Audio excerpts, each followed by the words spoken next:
The weather's been so bad over here, we hadn't had a chance to do all the practice we wanted to. So I definitely don't think it's going to hurt us. And plus, it gives Bubba Smith and Hamp Color a little more time to make sure their injuries are healed properly. So I really don't see it as a disadvantage for us at all. Freddie, the Williamsburg Ball Club has won 8 of their 9 football games, last football games, 8-3 on the year. The last game they lost was to this very same Hampton Ball Club 3 weeks ago. Well, you're right, man, and it wasn't easy for us then. First half was 7-7, and we came out the second half and played a good, solid half, but it's going to be tough. They're playing good, and Thomas Sumter took them lightly, and it wasn't the same Williamsburg team they had played the opening game of the season, and they're improving every game. They got young players, and as those young players gain experience, they're playing a lot better, and it's going to be a war. I know that you were not surprised. You told us Friday night before the Wellington ball game, you said, I will not be surprised if the winner of this ball game does not play Williamsburg next Friday night. It will be Monday night instead because of all the rain, but they have some outstanding young athletes on this ball club. Well, they really do. I feel like that possibly their best 3 players are in the classroom. Their quarterback is a junior, Craig Brown, and he's outstanding. I think he's thrown for about 10 touchdowns. He's an excellent runner, and he runs the option well. And their tailback, number 21, Robert Holliday, is a sophomore, and he's an excellent tailback. He's got quick feet and good speed. Number 60, Lloyd Morris, is their best lineman and best linebacker, and he's a junior. So not only do they have an excellent team, but they're young, and they're going to be a force to be reckoned with for years to come.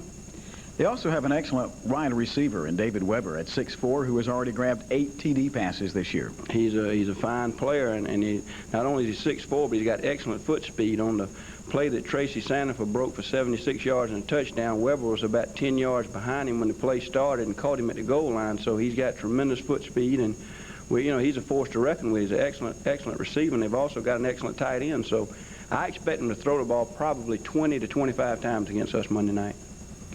Defensively, they give you a look that you don't see very much at the high school level, and that's that 6-man front. They really do. They play a 6-2, and they've got 2 excellent linebackers, and they play good team defense, and they make you do some things you don't want to do. They make you throw the ball a lot, and we've got to attack their corners if we're going to have any success moving the football against them. The last time you played them, you won 31-15. They scored early, and they scored, I think, their last possession in that ball game. In between, you put 31 points on the board, but the game was tied 7-7 at halftime. What kind of adjustments did you make during the halftime to go out in the second half and win? Well, they were hurting us. They were doing a lot of blitzing, and they were doing blitzing between the guard and tackle. And our guard had a man head up, my tackle had a man head up, and they were dealing the linebacker through there. It was giving us a lot of problems. So we changed some blocking schemes, and really, I think the main problem was, again, we played them right after we played Wellington, which will be the case again this week. And I think our kids just hadn't settled back down and didn't have their mind on the football game. But hopefully, Monday night we'll have our mind on the football game from the opening bell. We better, because they're continuing to improve. Keys to victory in the football game? Oh, I think number one is we've got to be able to throw the football. We like to run it, but we've got to be able to throw it. We've got to hurt them in the flat areas, and we've got to loosen them up some. And I think once we start throwing the ball well and mixing up our run and throw, then I think we'll be able to move the ball and score some points. Usually in a state championship game or in any playoff game, usually points are at a premium, and I feel like we can defense them pretty well. And I think the key is going to be how many points we can score. They basically shut out Thomas Sumter last week because the 6 points Thomas Sumter got were on an 80-yard fumble return. So I think the key is how well our offense plays against their defense. You've got some young men on this ball club. This is their 3rd trip to a state championship football game. What kind of value do they bring to a ball club? Oh, I think it's a tremendous asset. Our kids know what to expect, and they've been there so many times, and I don't think experience can be overrated. I think that having been in a lot of games, and not only been in them, but we played state championship games where we were underdogs, so I think they have an appreciation for just how Williamsburg will come into that game, because I think obviously we're the favorite coming in here, and I think the value you get from that is we've won before when we were the underdogs, and so I think it's helped our team not be complacent and not take this game for granted, because they know how an underdog comes into a game with everything to gain, nothing to lose. And I just think the experience of being in tough games and in tough situations is going to be a big asset for us. Any disappointment on your behalf because you didn't get another shot at Thomas Sumter? Well, in a way. I would have loved to have been playing Thomas Sumter here Monday night on our field. I'm not disappointed that we're not going back to Dalzell. That field is not a very good field, and it's poorly lit. And you know, I think anytime a team beats you and you feel like you're a little better than they are, you want another shot at them. And we didn't play particularly well early against Thomas Sumter, but you know, I think, you know, Williamsburg has deserved to be here. It's no fluke that they're here, and really it doesn't surprise me a whole lot that they are here. Thomas Sumter fell off at the end of the year, and the key to winning state championships is you've got to be playing well at the right time, as you well know. And Thomas Sumter has traditionally started strong and finished slow, and that's what happened to them. And Williamsburg just gotten better every week, and I think we've kind of played at a fairly consistent level, and I'm pretty well pleased with the way we're playing now. I'm afraid it's been a great year. I know the pressure has been tremendous, not only on the ball club, but on you at times, and it'll all be over in a couple of hours. Well, yeah, it will. Of course, Andy and Jimmy were with this team last year, and I was with it the 2 years prior to that. So we've been here before, and it doesn't get any easier, and maybe even more pressure this year than before, because we were kind of a odds-on choice to win it and win it big. So hopefully we'll come out and do the things we need to do to win, and we can make it 4 in a row, Marion. Thank you, and best of luck in the ball game. Thank you, Marion. We told you that Freddie was lucky. He had 5 excellent senior co-captains. Well, he has lots of senior leadership, but he does have 5 senior co-captains, and we'd like to take just a few minutes and introduce you to those young men. The first young man we're going to talk with is Robbie Binnicker, who has been on the varsity for 3 years, and this is his 3rd state championship game. Robbie is the strong side safety and does play some on offense. And Robbie, it's got to be a great thrill going into your 3rd state championship football game. Oh, yes, sir, it really is. This is just a great honor for me, and I know that a lot of people just, don't have the chance to do what, the boys on our team have, and I'm just real proud to be on this team. What do you think about the ball game tonight and about this Williamsburg ball team? Well, I know that Williamsburg has a super ball club, and we've played them one time, and they really gave us a tough time the first time we played them up in Williamsburg. And I just feel that if everybody on the team just puts out 100%, that we should come away a winner. Here are the second of the 5 senior co-captains on this Hampton ball club in 1985. It's guard Bussy Argo. Bussy, your 3rd trip to a state championship football game, and it's got to be a great feeling. Yes, it is. I've participated in 2 state championships before, and back then I just wanted to help the seniors win, and I hope everybody wants us to win, because this is my last football game ever. You're the left guard on this ball club, and a lot of the other members of the team pick at you because you're the smallest man on the offensive line, but you ought to be proud of that fact. Yes, I've been starting for 3 years now, and I've always been the smallest, and it's just a great feeling, because you get out there and you give 110%, and you're getting something out of it. What about this Williamsburg ball club? You've beaten them once, but they'll not be easy to beat the second time, will they? Oh, no, sir, no, sir. They weren't easy to beat the first time, but I just had a great game. I believe that was my best defensive game of the season. What are you going to have to do to win tonight? If everybody just participates 110% and gives it their all, line blocks, backs pick the holes, we'll make it. Thank you, Bussy. Good luck tonight. Thank you, sir. Michael Spires is the 3rd of our 5 co-captains for Hampton, and like the 2 before him, this is Michael's 3rd trip to a state championship ball game. Anything special about this one, Michael? Oh, yeah. Being a senior has something that makes you tick inside. It says this is going to be your last game, and you really got to play that extra little bit to make it worthwhile for you, since it's going to be the last time dressing up in a Hampton uniform. Offensively this year, you play quarterback, tailback, wide receiver, and defensively at free safety. Any preference out of those 4 positions? Not really. I just love to play, and wherever they put me, I'm glad to do the job however I can. You've been called a pretty good free safety back there. Matter of fact, I've called you a good one several times, and I think you are. Would you like to play college football after this is all over? Well, I'd love to go somewhere and play and just see what comes along so I can help out them the best I can. And what about tonight's ball game? Williamsburg you've beaten once, but it's always tougher the second time around. Oh, it's definitely tough the second time around. They know a little bit about what we're going to do, but I'm sure we got some new things to throw at them, and they got some new things too, but it comes down to whoever tackles the best and runs the best and blocks the best, and I think we can do it. Thank you, Michael. Good luck tonight. Thank you.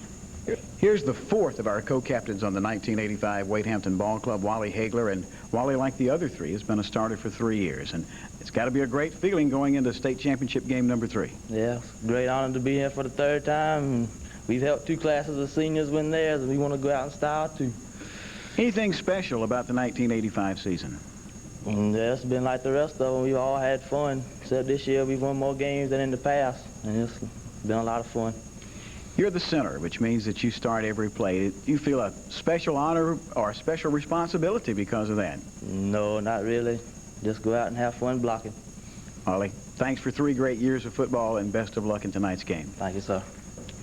This is Greg Bruner. He's the 5th of the co-captains on the Wade Hampton Ball Club this year, and like the other 4, his 3rd trip to a state championship ball game. Greg, you've had 3 extra days now to think about this ball game because of the rain out on Friday. Has it hurt you, harmed you? Will it help the ball club, hurt the ball club? I just hope that because of this delay that we're still in shape enough and we can get out there and do our best and carry out our assignments and still know our plays and go at it and have fun. Shouldn't be any problem with the intensity level, should it? Because it is a state championship ball game, and for you and for a lot of others on the Wade Hampton Ball Club, it will be your last chance to wear the school colors. Just saying the state championship, that brings it out all. It brings it all out. Being a senior, has it made it extra special to you this year? Just, we know that this is our last opportunity, last time we'll ever have a Wade Hampton uniform on, and we know we have to do our best. What are you going to have to do to win tonight? We've got to block and run and hit those holes, just carry it to the top one more time in 85. One more time. Greg, thank you very much, and best of luck in tonight's ball game. Appreciate it. That's what Coach Stabler thinks. That's what his 5 co-captains think. Brooks, it's not much more that can be said right now. No, I think we're going to have to go to the field, see the football game, and see how it turns out. Can Wade Hampton make it 4 in a row? It's time to find out. Let's go down to the field in tonight's kickoff. Michael Spires right now being courted by the Citadel, which I think would be an excellent move for him to go down there, or Furman or any place else as far as that goes. Greg Bruner and Robbie Benniger are the co-captains tonight for Wade Hampton. And I think that is, can you pick the numbers up over there for me, Brooks? That's Brian Preacher as one of the co-captains, along with Will Karsten for Williamsburg. They're meeting out at the center of the field right now as Wade Hampton parents, students, and friends are lined up in the south end zone to our right. The crowd tonight is a pretty good crowd, perhaps not as large as it would have been on Friday night if that game had been played, but a school night always makes it tough for a lot of the ex-Wade Hampton students who were home from college, would have been to the ball game but just could not make it back tonight. And now the Williamsburg fans are lining up really out of the corner of the same end zone. They're not coming out of the north end zone tonight. So what's going to happen is everybody's going to run together right out about the 50-yard line right there. And I, once again, running my mouth and missed the toss of the coin. Who won the toss?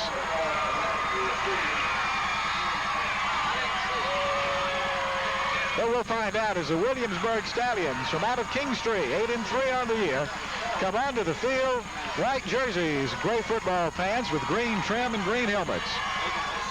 Williamsburg will receive, and they will be driving toward the south end zone to our right.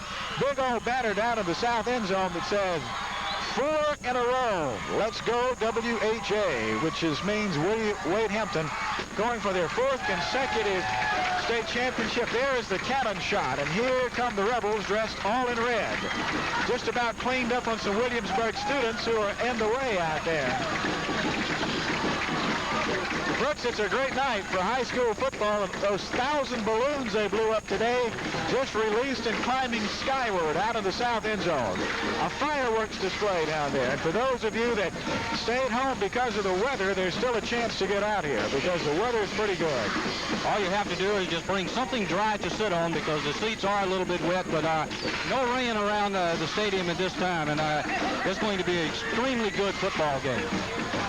Well, it ought to be an exciting game. We're just glad to have you along with us here on WORG. Brooks here and Marion Garris here. And we're ready for another state championship football game, our 4th in a row. We have been extremely lucky to see 3 state championships come home to Orangeburg. I don't know whether we bring good luck to Wade Hampton or vice versa, but at any rate, we're ready for a heck of a football game. We too bring the luck. Okay, I don't really believe that. As Wade Hampton takes the field, it will be Bruce Bagwell who will kick it off. Trying to see who may be back deep. And right now, I really don't have that information. David Weber will be one of the young men going back deep. along with, let's turn around and get some numbers. Gene Hall and David Weber are the two deep men. One of the up men is Trey Schwartz. And now we got a problem already here. No, everybody is looking around and ready to go. We have 1, 2, 3, 4, 5 officials working this ball game tonight. And we are ready for the 1985 South Carolina Independent Schools Athletic Association 3A State Championship football game from here at Rebel Stadium in Orangeburg. The crowd is up. There is the whistle, and Bagwell moves toward the football, and we are underway. Driving kick, and it will be Gene Hall at the 10-yard line. 15, 20, veers to his left and dragged down around the 27-yard line. Chris Hunter down on the kicking team, one of the first guys there, along with Todd Sandford. So 1st and 10 Williamsburg. The ball now spotted down, let's call it their 29-yard line. Hash marked far side of the field. That means the Stallions will have the wide side to their right. We expect to see them come out with a flanker and a split receiver, and it is Schwartz, the flanker, to the right. Weber, the split receiver, to the left. Karsten and Holliday stacked in the eye behind junior quarterback Craig Brown. 52 look on defense. Brown wants to throw. Quick screen out to Schwartz. 30. 32-yard line, and that is it. Football is loose, rolls back inside the 25, but Williamsburg jumped on it. Strong side safety Robbie Binnicker was the first guy there then. It's interesting that Williamsburg should start out with that play, the quick screen, a play that Wade Hampton has used so effectively. Yes, it is, and maybe Williamsburg is just taking a little something out of Wade Hampton's playbook and maybe trying to take advantage of Wade Hampton's pursuit. A completed pass and a fumble will make it a loss of 5 yards back to the 24-yard line. 2nd down and 15 for the Stallions at their own 24. Now coming is a slot to the right side will be David Holliday. Only one running back. Holliday in motion to the left. Brown, option play to the left side, pitches the ball back to Karsten. Karsten will crash over the 25 out to around the 27-yard line. And that will be the end of the line for Mr. Karsten. Bussy Argo, the nose guard, one of the first fellows in on the play. Also, Bubba Smith. Will be a gain of 3 yards. Let's call it 3rd down and 12 from the 27-yard line. Big possession down right here. Schwartz will come, make that Weber to the wide side of the field to the right, and Trey Schwartz will go to the left. Again, the eye in the backfield. Brown drops back, play action pass, rolls to his right, looking downfield for David Weber, and he's got him at the Wade Hampton 45-yard line. Weber breaks a tackle and is finally hauled down at the Rebel 39-yard line by Robbie Binnicker. Boy, that play took a long time to develop, but David Weber was wide open then. 33 yards on that pass play. 33 yards and a 1st and 10 at the Rebel 39-yard line. As Bobby Tanner will come into the ballgame at flanker, he will go to the left. They will bring Weber to the right and also set Holliday as a flanker to the right side. The lone running back is Karsten, and there's Will Karsten over left tackle. Maybe a yard, and that is it, down to the 38-yard line. Bussy Argo again, along with Chip Conklin, in on the stop. Tony Shirey. 2nd down 9 for the Stallions at the Rebel 38-yard line. We are in quarter number 1, 9:30 with the clock running. No score. Twin set to the right side. It is Weber that will come far to the right. And there comes the rain. Here is Holliday, the tailback, and Holliday will have 2 yards down to the 36-yard line. Chip Conklin, first guy there for Wade Hampton. That will bring up again a big possession down at 3rd down and 7 at the 36-yard line. We told you the rain would not be back, but it's coming down right now as the fans jump around and reach for the rain gear. Big possession down. Right here, Weber far to the right side. They will put Tanner in the slot. Twin set to the right. Brown dropping back, rolling to his right, looking, fires, incomplete, out of bounds. Pass was caught by David Weber at the 25-yard line, but he was out of bounds as Hep Culler went on the coverage along with Bubba Smith, one of the linebackers. 4th down and 7 at the Rebel 36-yard line. Don't think they'll be punting it away right here. Rayburn, take that, Robert McCleary will come into the ball game at one of the receiving positions as Bobby Tanner will go out. Now, they say they will kick it as Brown is dropped back in punt position. Spires will go back around the 10-yard line. So they will snap it to one of the up men here. They raise up. They're going on a long count. They're trying to draw Wade Hampton off sides, and I don't think it's going to work. And it will not work. There will be a 5-yard penalty for delay of game. I think Wade Hampton had that sniffed out, Marion. They knew that they were going to take a delay of game penalty right there, hoping to pull Wade Hampton off sides.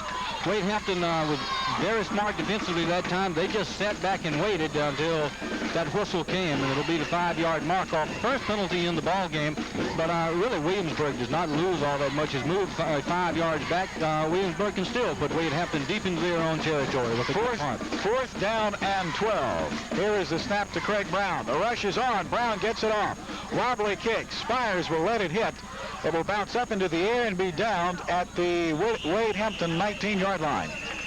Richard Morris was the first guy down. 33-yard punt. 33-yard punt. First and 10. Wade Hampton at their own.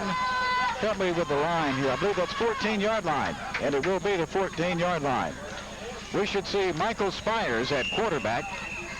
And we'll give you the rest of the backfield as we get it, because we'll just have to wait and see. There's so many options. Vinegar will come to the left. Chip Summers will go to the right.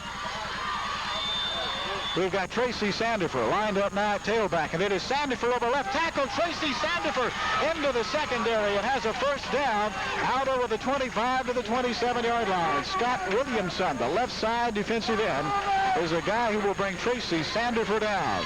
And Sandifer would have got more yardage that time, Marion, but the official ran a little interference for Williamsburg that time. As Sandifer ran into the officials and had to slow down and go around him, he would have had more yardage yet. It is Greg Bruner who is at fullback. Sandifer at tailback, a wide out to each side of the field. Again, it is Tracy Sandifer running over the right side, this time only about 3 yards out to the 30-yard line. It is Brian Preacher who will make the stop. 7:42 left here in the first quarter of play. Second down, 7. As Hap Color will come wide this side, Binnicker will go to the right. Strong side of the formation is to the left here. Eye in the backfield. Quick screen out to Color on the corner, 34-yard line, and that is the end of the line before he is smacked down by Gene Hall, who is now in the game at a cornerback. Good play by Hall, a short game. Bring up third down and 3 at the 34-yard line. Hall that time was really looking for that little quick screen out there, and whenever he saw it coming, Marion, he came up very quickly and just made a devastating tackle. 6:50 left here in quarter number 1. There is no score. Big possession down for the Rebels here at their own 34-yard line. Only one wideout. That is Summers to the right. Here is Greg Bruner. Bruner will be close to the first down out at the 37-yard line before Will Karsten, the right side linebacker, is there to smell the play out. First and 10. Rayburn Poston, one of the defensive ends, also in on the play then for Williamsburg. Second, first and 10 of the ball game. Second first down in this drive for Wade Hampton. 6 minutes, 25 seconds left in the first quarter of this ball game. Wade Hampton moving to our north end zone at the right. Quarterback sneak. Michael Spires over the 40 to the 41-yard line.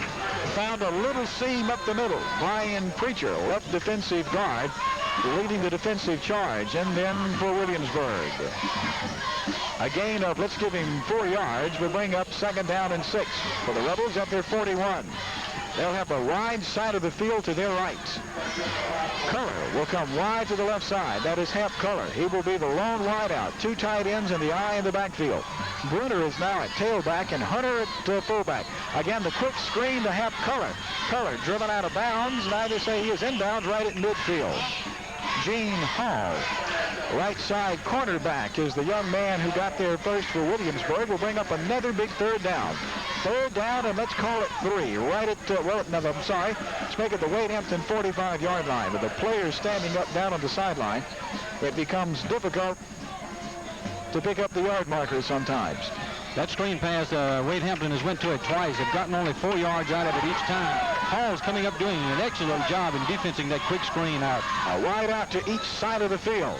Here is Tracy Sandifer. Sandifer will have the first down out at the 48-yard line. Rayburn Poston, the right side defensive end, along with Brian Preacher, that offensive left guard, made the stop. And Sandifer is shaken up, and he is down on the field. The clock is stopped. 4:57 left in quarter number 1. Wade Hampton, nothing. Dr. Robert Belding, who is the team physician, is down on the bench now examining Tracy, but I think he'll be okay. 1st and 10 for the Rebels at their own 48-yard line. Here is Greg Brunner running out of the tailback slot over the 50 and slammed down at the 48-yard line of Williamsburg. He'll have 3 to 4 yards before he is knocked down by Scott Williamson, the 5'10", 150-pound senior left defensive end. Now they'll mark it closer to the 49. Let's give him 3. Will be 2nd down 7. Clock running with 4:20 left here in the first quarter, and there is no score.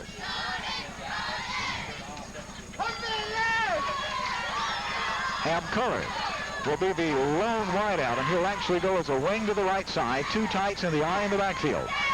Spires rolling to his right on a quarterback keeper. Michael Spires, 45, 44-yard line before he is tripped up by Trey Swartz, the left cornerback, but it will be a gain of around 5 yards.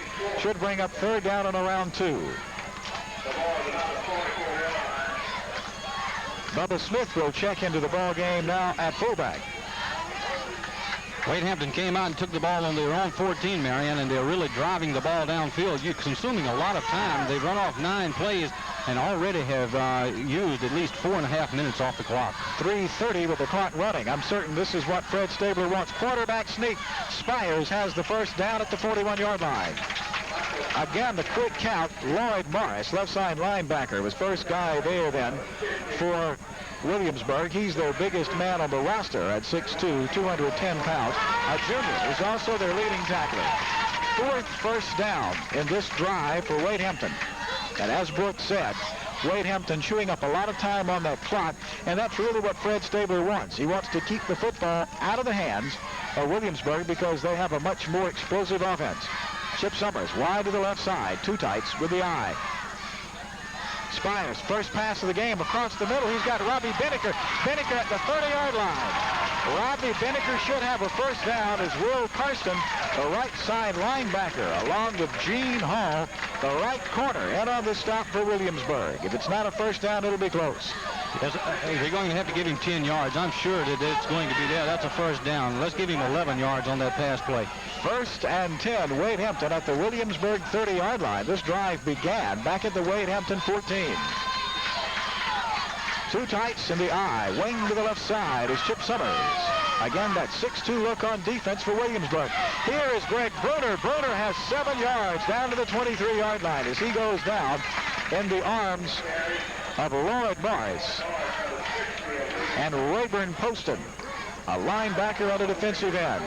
Well, now they'll give him 6 to the 24-yard line. Will bring up 2nd down 4. 2:15 with the clock running here in quarter number 1. Summers will go to the right. Again, the 2 tight ends. Nothing fancy here by the Rebels. Here is Bruner over the right side. Greg Bruner has a first down around the 15-yard line. Trey Swartz, the left cornerback, has to make the stop, along with Will Karsten, the right side linebacker. And Brooks, once your corners start making a lot of tackles, you know your up front guys are getting whooped. Yes, and you know, Wade Hampton really has the line that can go out there and really whip somebody. Another first down. That's the 5th first down on this drive and in the ball game for Wade Hampton. 2 minutes even to go here in the first quarter. The clock is stopped. Williamsburg nothing, Wade Hampton nothing. 2 minutes left in the first quarter of the state championship football game. Wade Hampton nothing, Williamsburg nothing. 1st and 10 for the Rebels down at the Williamsburg 16-yard line. Here is Greg Bruner. Fumble, but Michael Spires will pick it up back at the 18. First negative yardage play of the night for Wade Hampton. Rayburn Poston delivered the hit that separated Bruner from the football, and Spires jumped on it. Wade Hampton has now had this ball for almost 7 minutes. They took over with 8:25 to go in the first quarter. There's now 1 minute 35 seconds. 2nd down and a dozen back at the 18-yard line. Chip Summers will come wide to the left. Robbie Binnicker will go to the right. Eye in the backfield. Spires drops back, play action pass. He's got Bruce Bagwell. Bagwell at the 10-yard line. Bagwell finally run out of bounds around the 10, maybe the 11. Gene Hall, the right cornerback, along with Craig Brown, the safety, forced Bruce out of bounds. But it will be a gain of around 8 yards. Should bring up 3rd down and 4. Wade Hampton's 4 for 4 in the passing department. Now the ball is spotted back at the 11-yard line. We'll bring up 3rd down and 5. Big possession down for Wade Hampton with 1:20. They've had the ball for 7 minutes, 15 seconds. If they don't get a first down here, I would imagine we would see a field goal attempt. Yes, they are within Bruce Bagwell's range. A wide out to each side of the field as Spires sets him down. Michael, option play to the right side. Michael turns it upfield himself. Spires will be close to the first down as he dives down around the 5-yard line. Going to mark the ball, I think, around the 6, so it should be very close. Will Karsten, right side linebacker, led the defensive charge then for the white-clad Williamsburg Stallions, and it will be a measurement. This is going to be all so close down around the 6-yard line. The chains will come in from the far side of the field. If there's not a first down as close as it is, I think they'll go for it. They look very close at this. Boy, they're down on their hands and knees looking at this. It's got to be close. It's going to be 4th down in inches, I think. Do a little sighting in there. I believe I would go for the first down if it's that close. If you can't make that much, you don't deserve to be the state champions.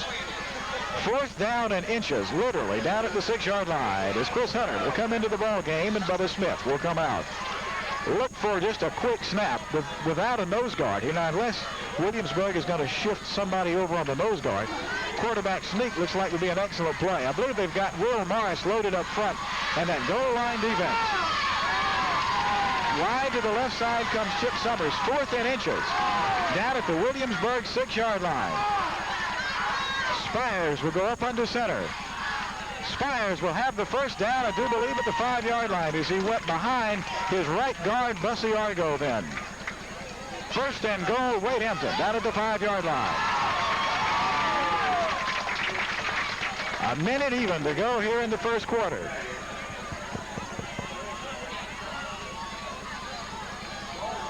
Bubba Smith will come into the ball game at fullback as Chris Hunter will come out.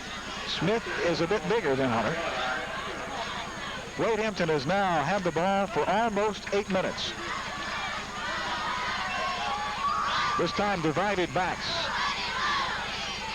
Spires, quick pitch. Here is Bubba Smith. Smith will be down at the 2-yard line. There's a flag, however, back at the 5. Lloyd Morris, that 210-pound junior linebacker, in on the stop. Probably this is going to be against Wade Hampton. Probably motion. I'm just guessing. I would say it was a motion penalty. A holding penalty would be awful costly. Well, the ball is back at the 5, and let's see what the mark-off is going to be. 1, 2, 3, 4. Going to be a big one. Back to the 10-yard line will be a holding penalty. Will bring up illegal use of the hands then. Not necessarily holding, but shoving. 1st and goal now from the 15-yard line. With that, Wade Hampton wants a timeout. 32 seconds left in the first quarter of our 3A state championship football game. Williamsburg, nothing. Wade Hampton, nothing. Chip football game, nothing. 1st down and goal, Wade Hampton at the Williamsburg 15-yard line. Chip Summers will swing wide to the left side. Greg Bruner to the right. The lone running back is Bubba Smith. Spires wants to throw. Cox once, reloads, throws across the middle. Intercepted. That is Craig Brown at the 25 and pulled out at the 27-yard line. Bruce Bagwell was the intended receiver then. And Bruce looked as though he tripped coming off the line of scrimmage. And Brown, the safety, picked off that pass and turns back the Wade Hampton scoring thread. Good interception by Brown. He rambles back out to the Mustang 28-yard line, where Michael Spires, the young man who delivered the interception, brought him down. Spires reloaded then, and whether the first pump was supposed to be a fake, we'll never know. This should be the last play of the first quarter. Twin set to the left side. That is Weber far to the left, and they will put Tanner in the slot. We may not even get this play off, and we will not. We have come to the end of the first quarter of play here at Rebel Stadium. Our score at the end of 1, Williamsburg nothing, Wade Hampton nothing.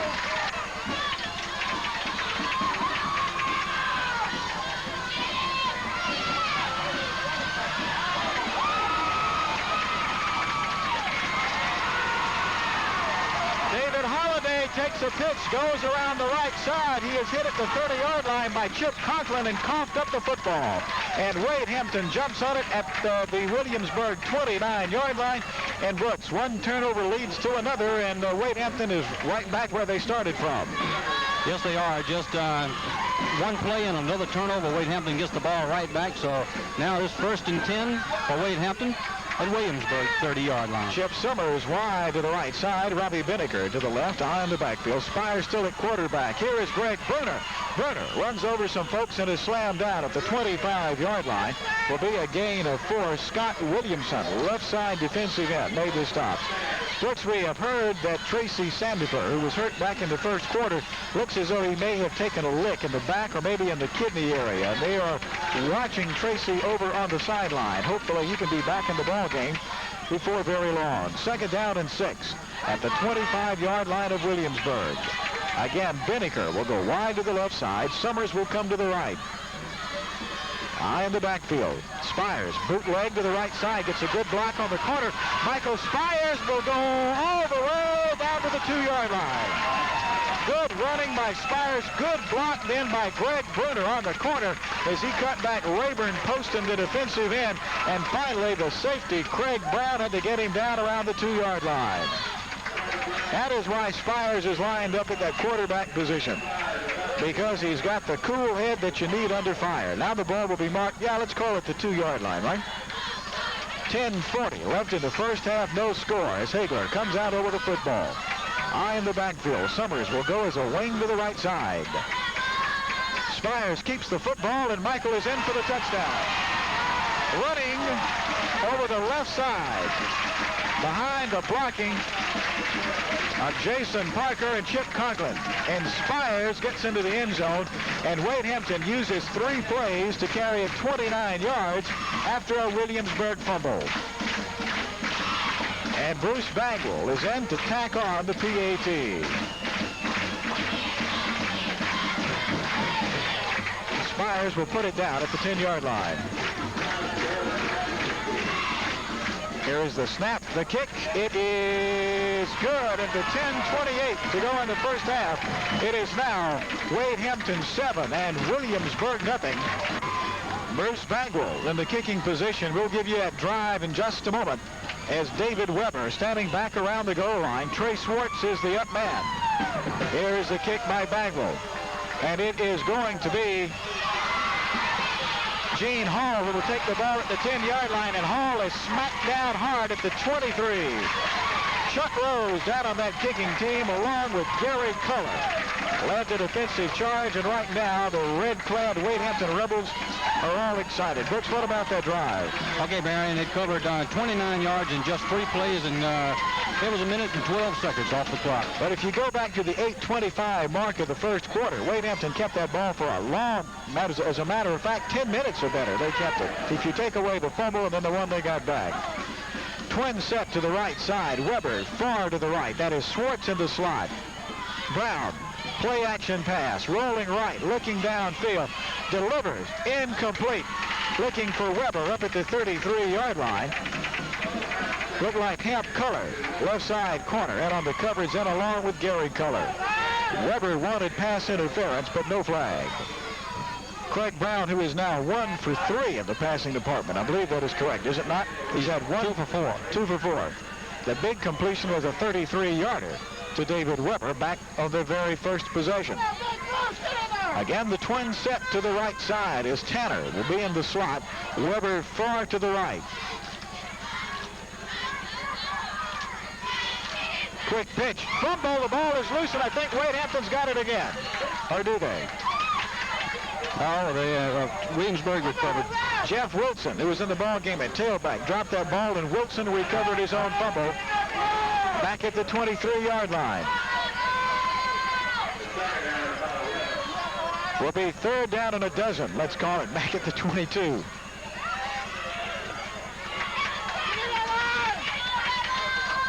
Weber will go to the right side. We've now got Karsten and Wilson in the backfield. Trey Swartz is the man to the left side of the field. Play action pass. Bruce Bagwell says hello to Craig Brown, but Brown delivers, and it's caught out at the 31-yard line by Rayburn Poston. but it will not be enough for a first down. We'll bring up 4th down and around 3. Credit Craig Brown with delivering that ball then under a lot of pressure. Bruce Bagwell got to him, but Brown delivered, and it is complete. But it's 4th down and 3 to 4 yards. But Brown should be in to punt the ball away. Craig will drop back as Michael Spires is the single Wade Hampton safety standing back at the Rebel 38-yard line.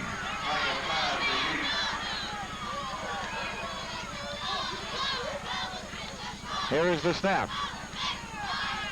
Line drive kick off the side of his foot. Will hit at the 36-yard line. Will bound inside the 30 and be down at the Wade Hampton 26-yard line. Scott Williamson is a young man down who downed that punt. 44 yards on the punt. Right a roll then. 1st and 10, Wade Hampton at their own 26-yard line. The Rebels will take over, leading 7-0 with 8:29 to go here in the first half. A 29-yard drive after a Williamsburg fumble. 3 plays, Michael Spires ducked into the end zone from 2 yards out. But Wade Hampton had driven the ball from their own 14 all the way down to the 5-yard line before they turned it over. So the turnovers are even at 1 apiece. Here is Bruner, the tailback. Bruner runs into trouble at the 27-yard line. He ran into Lloyd Morris, that big linebacker, and Greg may get a yard. Now they'll give him 2 after the 28-yard line. 2nd down and 8. I am certain that Freddie Stabler liked that first drive. He loved everything but the fumble, or the pass interception, I'm sorry. And he had to love it when they got the ball right back and took it in. 7-0. The Rebels on top, looking for state championship number 4 in a row. Robbie Binnicker wide to the right side. Chip Summers will go to the left. Spires drops back, wants to throw, pressured. Michael gets away from 1, 2, 3 tacklers. Finally unloads the ball, looking for... Well, that pass was almost intercepted by Will Karsten then, but the ball was nearly completed to Bussy Argo. That may be a bit of a problem there. The officials are huddling up out there, and I think they're discussing whether Spires went into the grasp or what it was. Well, Michael shook 4 tacklers before he finally got rid of the football. They're going to call it an incomplete pass. 3rd down and 8 for the Rebels at their own 28-yard line. And Wade Hampton is lucky that Williamsburg did not intercept and take it all the way back then. Bagwell into the ball game. Bruce can't get in enough time. He will come out. And with that, Wade Hampton wants a timeout. 7:31 to go in the first half. Wade Hampton 7, Williamsburg nothing. 3rd down and 8 for Wade Hampton at their own 28-yard line. Chad McLean is now into the ball game. Spires will come wide to the right side. Look for McLean to unload. Pass across the middle, intercepted at the 38-yard line by Trey Swartz. That is his 8th interception of the year. Slant pattern intended for Michael Spires, and Brooks Wade Hampton has turned it over again. And Swartz is the big man right there. He's had 7 interceptions coming into tonight's game, Marion, and made another one there, and that just proves to you that he has a very good reaction to the football. That he did that time. 1st and 10, Williamsburg at the Wade Hampton 38-yard line. David Weber wide to the left side. They'll put Bobby Tanner on the slot, high in the backfield. Here is Holliday, the tailback, on a sweep to the right side, breaks 1 tackle and falls inside the 35. Now they'll mark the ball right at the 35-yard line as Robbie Binnicker, the strong side safety, in on the play. A gain of 3, 2nd down and 7. The ball at the 35-yard line. Robert McCleary will come into the game at tight end, and he'll bring in a play from his coach, Binky Rankin, in his first year at Williamsburg, and has done a super job. Now Tanner will come wide to the left, Weber to the right. They will put Holliday in motion this way. Brown, option play, back to Karsten. Karsten nearly dropped the ball, but he controls and is slammed down at the 32-yard line by big Tony Shirey. Michael Spires, the free safety, also in on that play. But it will be a gain of 3 yards, and that will bring up 3rd down and 4. Big possession down right here for Williamsburg. On that pitch, Marion, there was a very poor pitch. It was down around the knees, and anytime you pitch it down there, it's fumbled most of the time. Has Williamsburg taken a timeout? Yes, they have. Timeout. 6:01 left in the first half. Wade Hampton 7, Williamsburg nothing.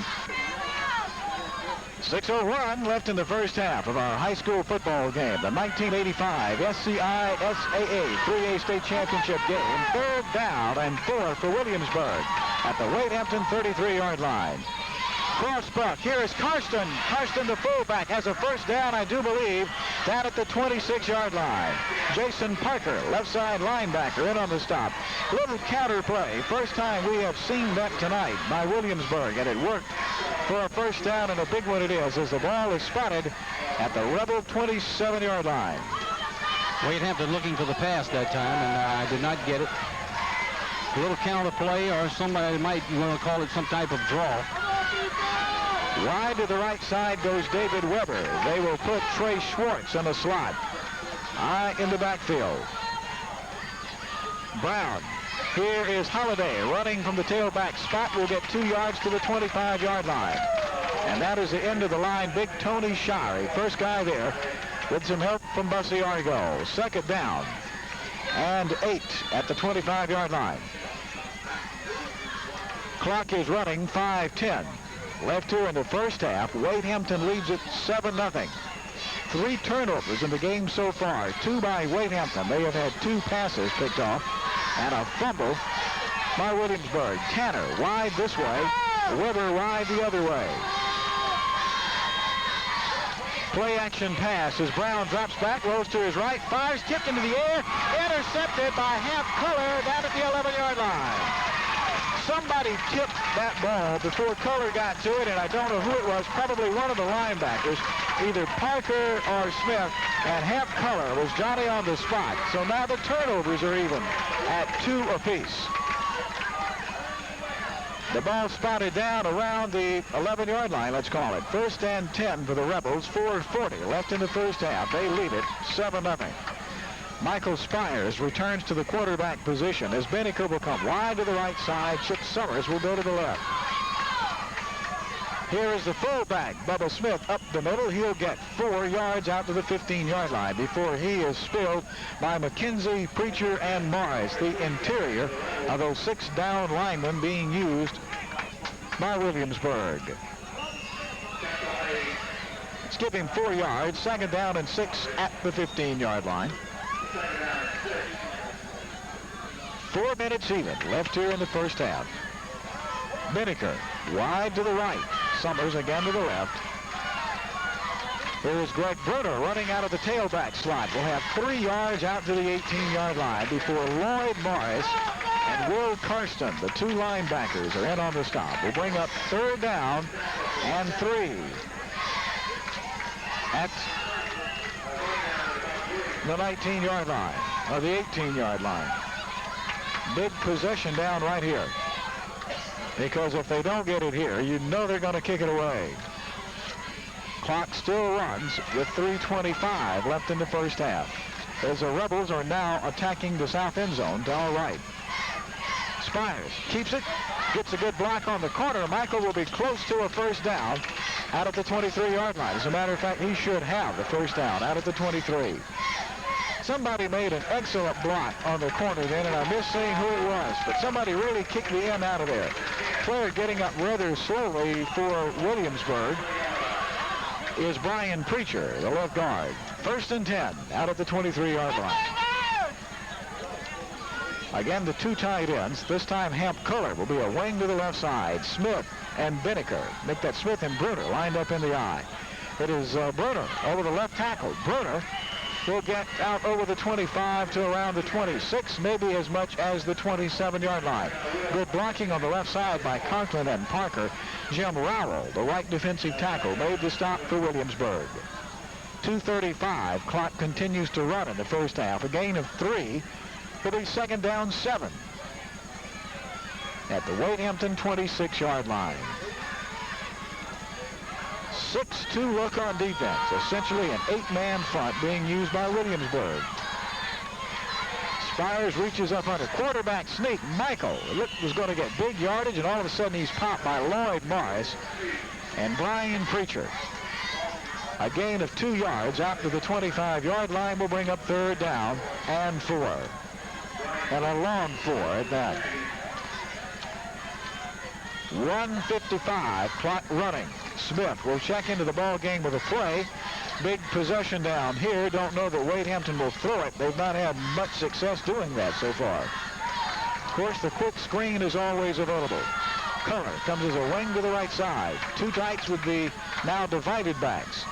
Spires, bootleg to the right side. Michael Spires has a first down out at the 38-yard line. Again, good blocking on the right side then by Color and by Bruner and by Shirey and Argo and all those fellows over there. Another first down for Wade Hampton at their 38. We're down to 1:30, and that clock continues to run. Wade Hampton nursing a 7-point lead at 7-0. This time, Chip Summers will go to the left. Binnicker will come this way. Spires will give the ball to Greg Bruner. Bruner hits over the 40, still runs over people on his feet, and finally dragged down at the Williamsburg 48-yard line by Will Karsten. And there is an injured Williamsburg player on the ground back at the Wade Hampton 42-yard line. Clock is stopped. 1:04 left in the first half. Wade Hampton nothing. Williamsburg nothing. The injured player is Scott Williamson for Williamsburg. He is their left defensive end, but Scott is up and jogging off the field. 1:04 left in the first half. First and 10, Wade Hampton at the Williamsburg 48-yard line. Chad McClain is now into the ball game.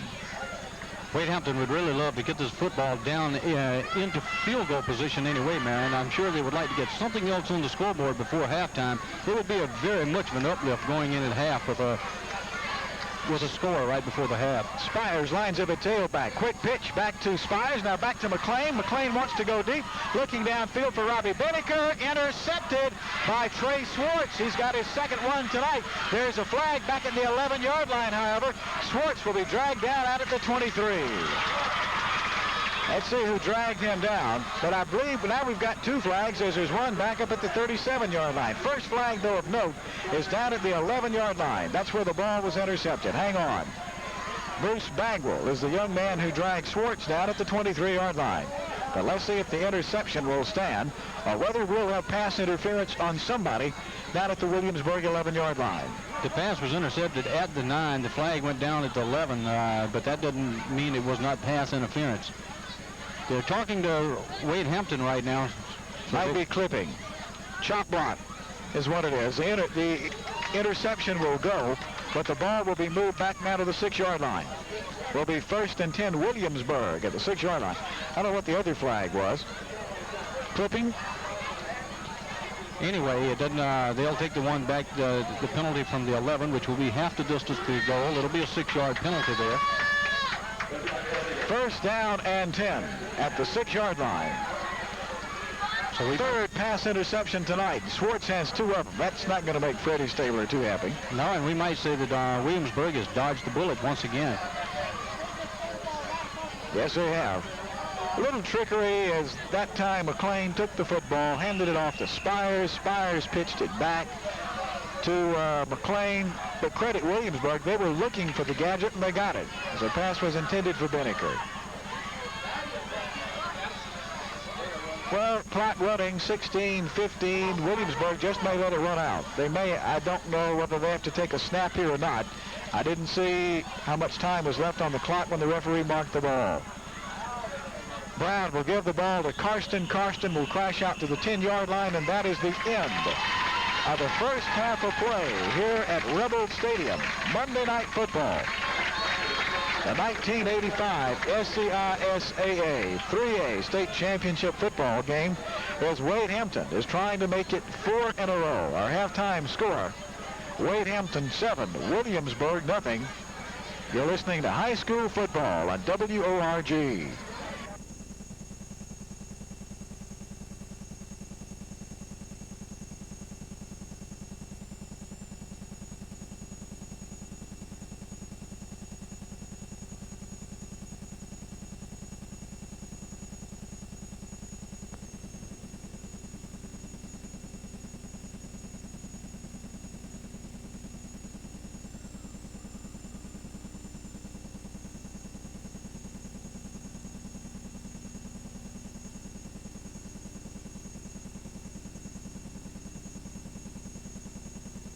Okay, Brooks, our halftime statistics here on this Monday Night Football, which is almost said Friday night. 1985 SCI SAA 3A State Championship football game. Wade Hampton 7, Williamsburg nothing. And I guess the statistics bear that score.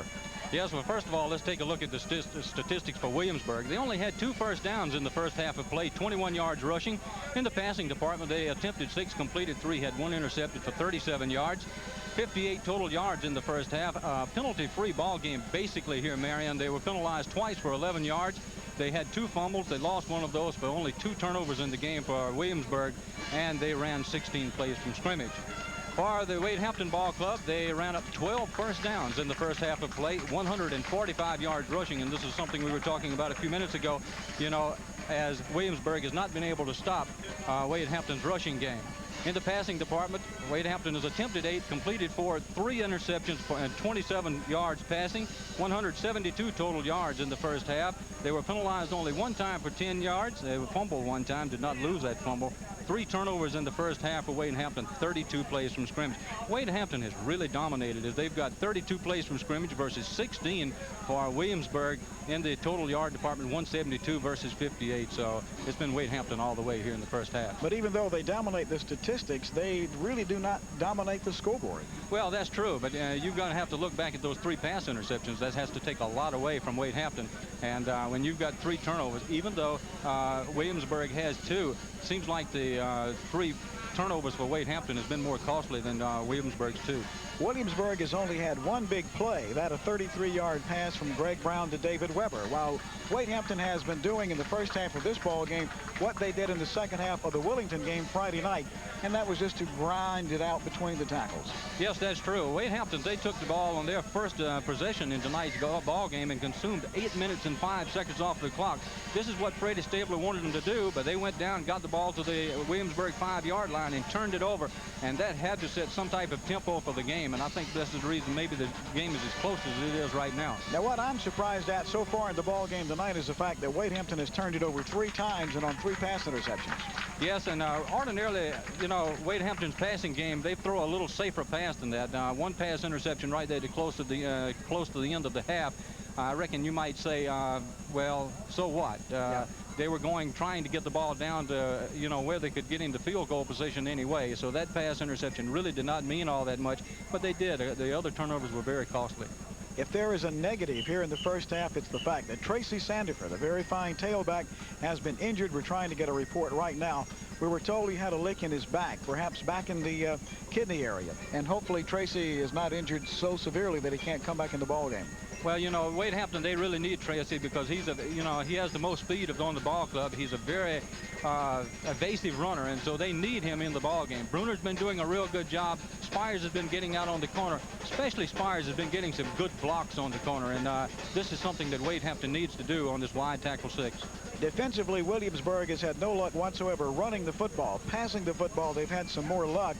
Even though Wade Hampton does not have a sack, they have managed to make life miserable for Craig Brown. Yes, Brown's been having a hard problem, and by Wade Hampton having the reputation that they do of really getting a lot of rush on the passer, Brown is rolling to his right, and they are trying to roll right and throw the football. But Brown has not been able to square up and get the foot set and throw the football well. When he's thrown the football, has been low into the ground. All right, second half is coming up. What's Williamsburg going to have to do to negate some of that Wade Hampton rush and to get back into this ball game and perhaps take the lead? I think Williamsburg's going to have to throw the football successfully. If they can throw the football successfully, it may open up something in the running game for them. But basically, I think Williamsburg is going to have to do something defensively because they've got to stop Wade Hampton's running game. And Wade Hampton, I guess you say go back and run the football and just don't throw it because you've had 3 intercepted throwing the ball. They put it on the ground one time tonight. They did not lose it, but they have lost it 3 times via the pass interception. Well, those 3 defensive backs for Williamsburg's proven that they are real good, and they can go back and take the football away from you. I think that's probably what Stabler is going to do. He's going to say, guys, let's go out and play the same defense that we did in the first half. offensively, let's go out and run the football and just run it right down their throats. I think this is something that really they're going to try to do here in the third and fourth quarter, because in the fourth quarter, they've proven that their size and depth really can be a great advantage for them in the ball game. Trey Swartz had 7 pass interceptions coming into tonight's ball game. He has 2, so he is just as good as we thought he would be. Yes, he is, and he's shown that he has a very good reaction to the football. He'll sit back and maybe watch the quarterback's eyes whenever he throws the football. He reacts real well, and he's done that tonight, and he's picked up that 1 pass interception. If he didn't have the good reaction, good speed that he has, he wouldn't have 8 pass interceptions on the year. So if you look at statistics, Wade Hampton is winning by a wide margin. If you look at the scoreboard, the score is only 7-0. And I guess the team that makes the fewest mistakes really does win. Well, that's true, and you know, mistakes could be very important here in the second half of play. Wade Hampton has the 7-point lead, but 7 points in a football game can just diminish instantly on a turnover or something like this. And so Williamsburg, I'm sure that Williamsburg has to be very happy with the position that they're in right now. Can Wade Hampton make it 4 in a row? Well, we have 2 quarters of football that will answer that question. Our halftime score, Wade Hampton 7, Williamsburg nothing. We'll be back with the second half kickoff in just a moment. Charles Lamb will put it on the tee at the Williamsburg 40-yard line, and we're almost ready for the second half. Wade Hampton 7 and Williamsburg nothing.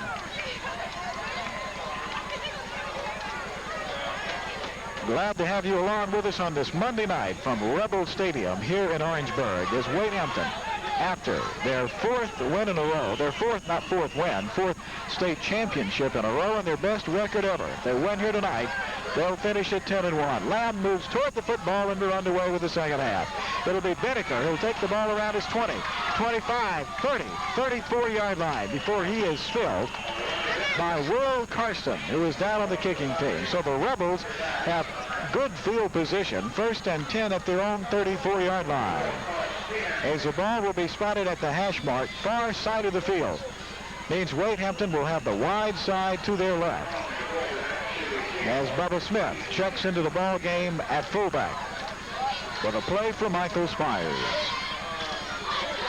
Wade Hampton starting off in very good field position here in the initial play of the third quarter.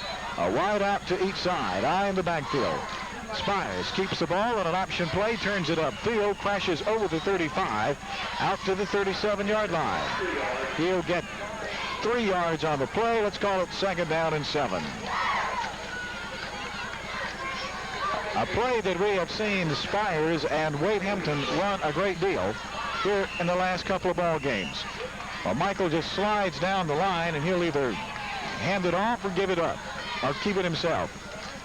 2nd down 7. Spires to Bruner, the tailback. Bruner runs into trouble right around the 37-yard line. Matter of fact, he'll be lucky if he got anything at all as Lloyd Morris, linebacker, made the stop. 3rd down and 7. Really got nothing at all on that play. Big possession down here for Wade Hampton at their own 37-yard line. Clock's running, 10:35 left here in quarter number 3. As Chip Summers will come wide to the left. That is Robbie Binnicker going wide to the right. Play action pass. Spires flips it out, intended for Hamp Color up at the 42-yard line. Michael will overshoot him there as Karsten, one of the linebackers, in on the coverage. Means Wade Hampton will have to give it up on downs, and Spires will be back to punt it away. Trey Swartz will be the Williamsburg player standing back around the Stallion 25-yard line. Spires rolling out that time, rolling to his left, and just could not get very much on the football and overthrew. Here is the snap. Kick is end over end. Will be taken by Swartz at his 29-yard line to the 35. Veers to the outside at the 40. 45, midfield to the far sideline. Tony Shirey will knock him out of bounds at the Wade Hampton 42-yard line. The biggest man on the field, knocked down what now may be the swiftest man on the field. 33 yards on the punt that time, and had to be about a 25-yard return. Not very much net on that punt. About 4 or 5 yards as the ball is now spotted down at the Wade Hampton 42-yard line. 10-11 left in the third quarter. 7-0. Wade Hampton on top. Weber wide to the right side. They'll stick Bobby Tanner on the slot. Here is Karsten, the fullback, will get 2 yards down to the 40-yard line before Chip Conklin. Right side defensive tackle along with the nose guard. Buzzy Argo make the play.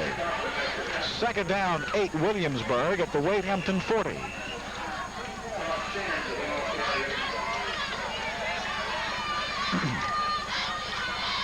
This time it is Trey Schwartz. Will swing wide to the right. That's the wide side of the field. As Williamsburg is now attacking the south end zone. Weber wide to the left side. Across the middle, pass goes to Rayburn Poston down at the 25-yard line. It is Robbie Benniker, the strong side safety, who made the stop. Good fake then to Will Karsten, the fullback, and Brown came up throwing, and he got Poston on a little delay, but it's enough for 15 yards and a first down down at the Wade Hampton 25-yard line. That was just an excellent play call, Marion. Brown dropped back, play action pass, and he just stood up and on about a 3-step drop, waited for Poston to clear out behind the linebackers, and he did, and he just put it right in there. Weber wide to the right side, Tanner in the slot once again. Brown, here's Holliday, the tailback. Holliday will be banged hard right about the 19-yard line. Chip Conklin in on the stop, along with Tony back, the end on that side, and also Gary Culler, the right corner. Mark that football at the 24, Marion. Second down. They call it 8, down to the 23-yard line. Remember, the first time this year these two teams played, just 3 weeks ago, the score was 7-7 at the half. Wade Hampton won 31-15. Twin set to the left this time. Here is Wilson now in at tailback. Wilson gets a little seam and is slammed down very close to a first down at the 15-yard line. Now let's look at that again. Let's make it at the 19-yard line. We'll bring up third down and 4. Clock running, 8:20 left here in quarter number 3. Wade Hampton 7 and Williamsburg nothing. It has been that kind of ball game. The Stallions from King Street, under first-year coach Binky Rankin, has done a great job. Power eye this time. Here is Brown. Crossbuck. Karsten will be dumped for a loss. Chip Conklin breaks through to make the play. That will be a loss of a yard back to the 15-yard line. Will be fourth down. Well, let's see, did he really lose a yard? Let's call it no gain on the play. Fourth down and 4 right at the 19-yard line. And with that, Williamsburg wants a timeout. 7:43 left in quarter number 3. Wade Hampton 7, Williamsburg nothing. Fourth down and 4 for Williamsburg at the Wade Hampton 19-yard line. Big play right here. A wide out to each side. Brown drops back, play action pass, rolls to his right. Brown turning it upfield. Brown will have the first down and more as he's knocked out of bounds at the 8-yard line. Half Color along with Bubba Smith and Jason Parker made the play, but it will be a big first down for Williamsburg at the Wade Hampton 9-yard line. As Brown used that play action pass then, pulled it down and rambled for 10 yards and a first and goal. That's the second first down on this drive, Marion, and the fourth first down in the ball game for Williamsburg. But Williamsburg is threatening now down to Wade Hampton's 9-yard line. If they could push it in here and get the extra point, well, we would have a tie ball game. A wide out to each side. Weber this way. That is Tanner to the left. Brown will give to Jeff Wilson. Wilson will be smacked down by Chad McClain. Also in on the play was Wayne Early. Maybe a yard down to the 8-yard line, and that's it, if he got anything at all. Let's call it, give him a yard to the 8, second and goal from the 8-yard line. And that's a gift for a yard then. No gain at all, shall we call it. Second down goal from the 9-yard line. Early now in the ball game in that 6-man front that Wade Hampton is putting up. Weber will go wide to the left side. Tanner will come wide this side. That's the right. In motion comes Weber. Quick pitch. Here is a play. Holliday across the middle. Intercepted by Hamp Culler. Culler is free at the 20, 25, 30, 40, 45. Midfield. just short of midfield. There's a flag, by the way, back at the 15-yard line. Will Karsten ran him down at the Wade Hampton 49-yard line. That flag came out of the Williamsburg backfield, so I'm sure that the penalty is going to be against Williamsburg. And if it is, Wade Hampton will take the football. Great play by Hamp Culler. That ball really came off the hands of somebody again, didn't it? I don't know if the ball was deflected or not, but Hamp Culler took it where? Somewhere was not deflected? I don't think it was. I called it in the end zone then. Illegal procedure will be declined. 1st and 10, Wade Hampton at their own. Now the ball will be marked at the 47-yard line. 2nd interception for Culler tonight.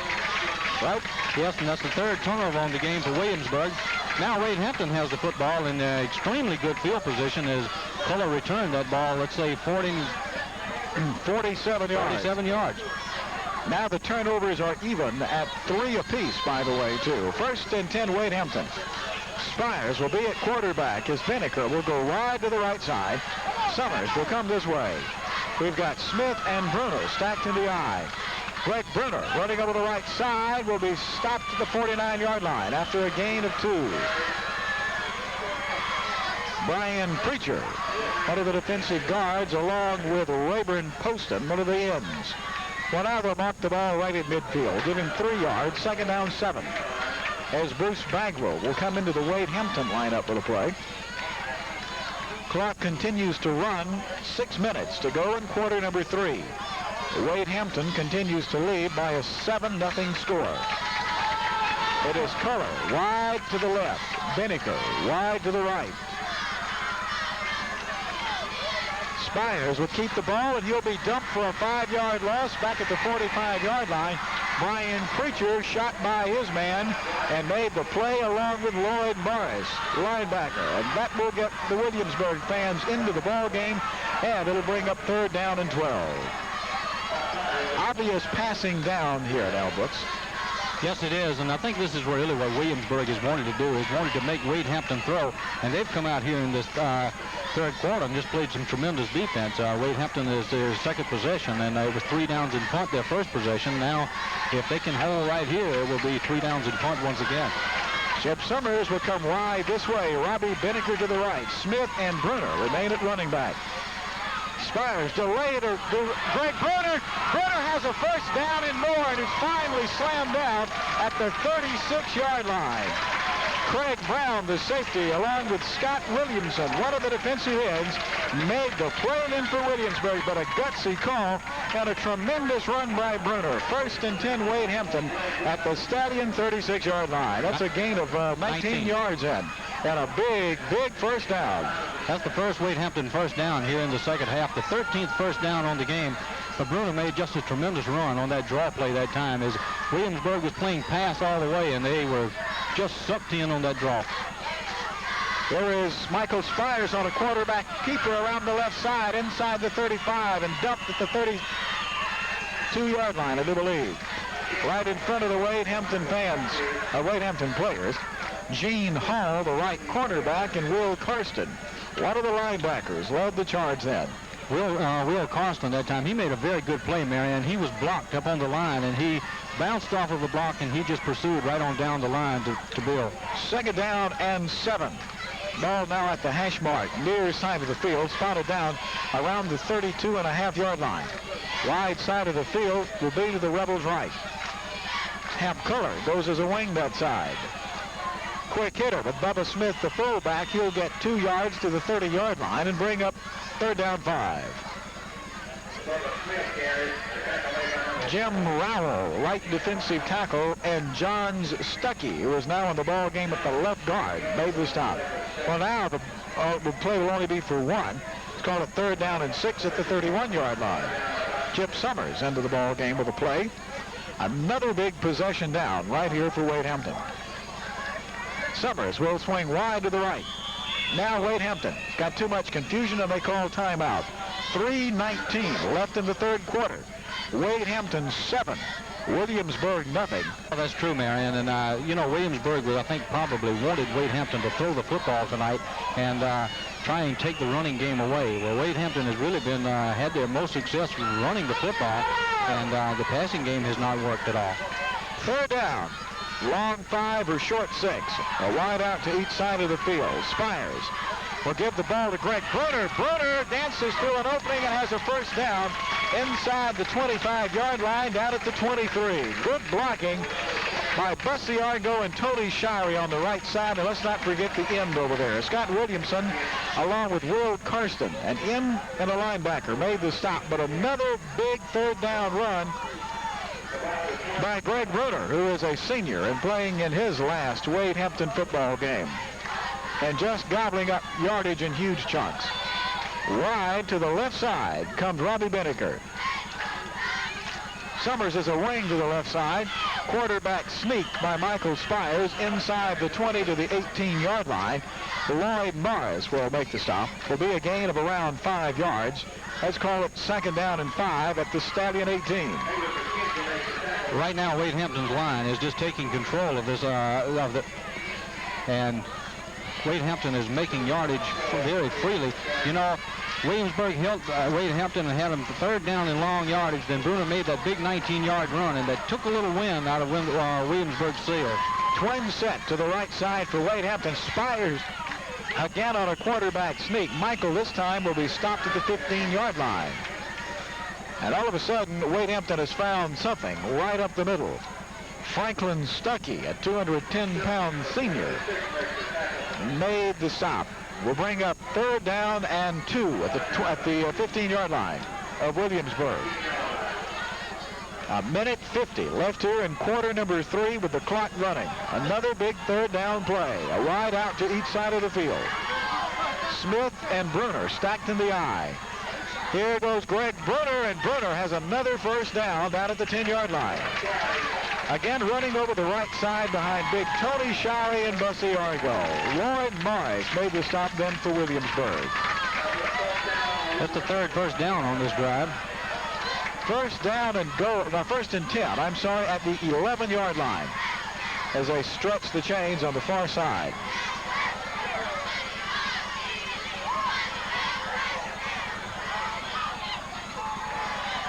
Divide the backs. 2 tights and a wing to the left side. Here is Bubba Smith. Flag thrown back at the 12-yard line. Will Karsten, linebacker, made the stop on Smith down at the 8-yard line, but this may be called back. I think we're going to have a holding penalty right here. Chop block. Chop block is a call. Second time Wade Hampton has been down close tonight, and second time a major penalty has really hurt their chances of scoring. Last time they had a major penalty, they gave the ball up. They fumbled it away or threw an intercept. Williamsburg returned the favor and fumbled it away, but this will move the ball back to around the 27-yard line, where it becomes first down and 16. It's only Wade Hampton's second penalty on the night. Both of them have been major. 2 penalties for 25 yards. Summers wide this way, Beneker wide the other. High in the backfield. Will Wade Hampton put it up? Delay to Bruner. Bruner hurdles one player, but he's pulled down on a great play by Richard Morris, who grabbed him around the leg as Greg went over the top. Jim Rowell also helped on the stop. His progress will be spotted at the 25-yard line. Will be a gain of only about 3 yards. Second down, 23 at the 25-yard line. Wade Hampton rather skittish about the passing game, since tonight they've completed more to the fellows wearing white jerseys than to the guys wearing red jerseys. We're inside the 30-second mark here in quarter number 3. Spires, quick screen to the left side to have Culler lose one tackle. Culler still on his feet and all the way down to the 10-yard line. A lot of individual effort then by Hamp Culler as Gene Hall, one of the corners, finally gets him down at the 10-yard line. And that will be the last play of the third quarter. Our score here at Rebel Stadium after 3 quarters of play, Wade Hampton 7, Williamsburg nothing. As we get ready to start the 4th quarter of play here in the 1985 SCISAA 3A State Championship game, it is third down and 9 for Wade Hampton down at the Williamsburg 10-yard line. The Rebels lead 7-0. Bruner wide to the right side. Fake pass across the middle. Beneker's wide open. Touchdown. as Spires raised up, faked that quick screen to the left side. They froze everybody. He completed it to Binnicker, who scored in front of the safety Craig Brown, who was frozen in his tracks. 10-yard touchdown pass. Comes with 11:55 left in the ball game. Rather strange play there, wasn't it, Brooks? Well, I think it was a play that really caught Williamsburg by surprise, but it's a very effective play whenever you take that snap, just raise up, and throw that little quick pass right across the middle. The defense really is just about impossible to defend for some yardage. Try for the PAT is no good, and with 11:55 left in the ball game, it's now Wade Hampton 13, Williamsburg nothing.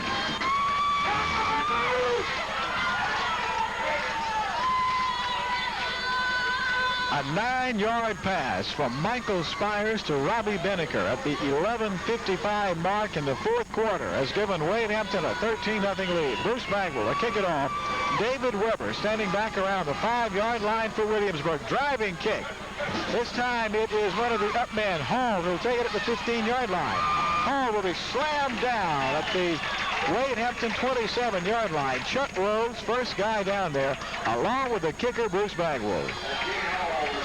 First and 10, Williamsburg at their own 27-yard line, and now, Brooks, the Stallions really do have their work cut out for them. Yes, they really do, Marion, and, you know, it's going to be very difficult for them to come back, but they can possibly do it if they really go out and throw the football. But I think they've got to throw the football now because they've got only 11 minutes and 50 seconds to put at least 2 scores on the board. Trey Swartz wide to the right side. David Weber wide left. That's the short side of the field. Brown. Play action pass across the middle. Almost intercepted by Robbie Binnicker up at the Wade Hampton 42-yard line. Credit Rayburn Poston with going from offensive receiver to defensive back and knocking that ball away from Binnicker. Good heads-up football by Poston then, because if Binnicker intercepts that one, he may take it the other way. By the way, you're listening to this football game on WORG Orangeburg, along with Brooks here, Marion Garrison, and our spotter, John Benson. Lovely evening here at Orangeburg. Wide to the right goes David Weber on 2nd and 10. Bobby Tanner will come this way toward the short side of the field. Cross back here is Holliday, will be dumped back at the 25-yard line by Tony Shari. Tried a little misdirection, little reverse play as they had Holliday lined up as a wing back to the right side. But Shari at 270 pounds just slammed the 170-pound Holliday to the ground. 3rd down and a dozen. Back at the Williamsburg 25.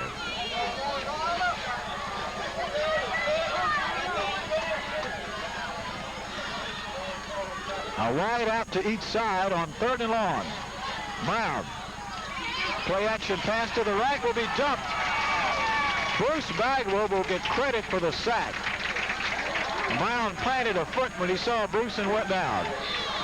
That's really the first time they have sacked Brown tonight, is it not, Brooks? That is true, and that time Bagwell, he just stepped into the backfield and was looking for that roll as he knows that Brown is going to roll right whenever he rolls. He doesn't like to roll to his left because he's a right-handed quarterback, and it's very hard for him to throw whenever he rolls left. 4th down and about 20, and Brown is back to punt it away. Spires will be standing at the Wade Hampton 45-yard line.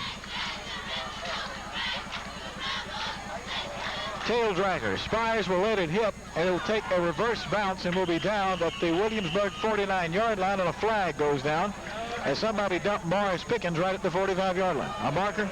No flag. I'm sorry. That's 28 yards on that punt. Strange place for a marker to be flying in from, though, when there is an official with the football in his hand. That's why I thought it was a flag. Now, Wade Hampton has excellent field position at the Williamsburg, let's call it 48-yard line. 1st and 10, 10:21 left in the ball game. The Summers will come wide this way. Binnicker will go wide to the left. Spires will give the football to Greg Bruner. Hurdles one, tackler is free, and finally knocked down at the 40-yard line. Greg will get 8, close to 9 yards on the play. David Weber, who is now in the game at a corner, made the stop along with Franklin Stuckey. Give him 8 yards down to the 41-yard line. 2nd down. And 2. Boy, Bruner has really come to play tonight, as they say. Yes, he has. And with that run, Marion, Wade Hampton has run up 200 yards rushing in tonight's game. 9:40 with the clock running left in the ball game. 13-0. Wade Hampton on top. Quick snap. Michael Spires has a first down at the 37-yard line. Just running right up behind his center, Wally Hagler. Any number of guys you can pick out. Dressed in white for Williamsburg. Ray Dominici led the charge, though. He was the first guy there. Dominici, a 5'8", 165-pound freshman. We told you Williamsburg was young. This Williamsburg ball club is going to be a force to be reckoned with once again next year. Mickey Rankin's done a heck of a job in his first year over there. There is Bruner. This time Gregg stacked up right about the line of scrimmage. He may get a yard on second effort. Running over there behind Jason Parker and Tony Shari. Franklin Stuckey and Ray Dominici again. Let's give him a yard. Second down and 9. Let's call it at the 37-yard line. See whether or not Wade Hampton has been inverting their tackles and guards tonight. No, not this time. Tackles in the tackles place, guards in the guard positions. Spires keeps the ball, rolls right. That's the short side of the field, runs over one tackler, and is finally dragged out at the 32-yard line. Lloyd Morris, a big 210-pound left side linebacker, along with Jim Rowell, make the stop for Williamsburg. The ball spotted at the 32-yard line, becomes third down. And let's call it a long 5. 8:10 with the clock running. And Brooks, I now believe that all that pounding is taking its toll on the Williamsburg ball club. Yes, I think you're right there, Marion. I think probably we saw some of that late in the first half of play, and now it's beginning to take hold right here again in the fourth quarter. A wide out to each side for the Rebels. Here is Bruner running over the left guard. Bruner will spin down to the 30-yard line, and that's the end of the line. Guy hanging on around his ankles is Jim Rowell, who's played a pretty good football game. Fourth down, and let's call it 3 at the 30-yard line. Bagwell into the ball game. I don't think you'll see Wade Hampton kicking it away here. 7.5 minutes to go in this ball game. 13-0. Wade Hampton on top. Benifer wide to the left. Hamp Culler will come to the right. Spires rolls to his right, wants to throw, fires to Bruce Bagwell. Bagwell has the grab and the first down at the 22-yard line. Nothing fancy there, just a little square out. David Weber, who is now in the ball game at one of the cornerbacks, made the stop, but it's another first down.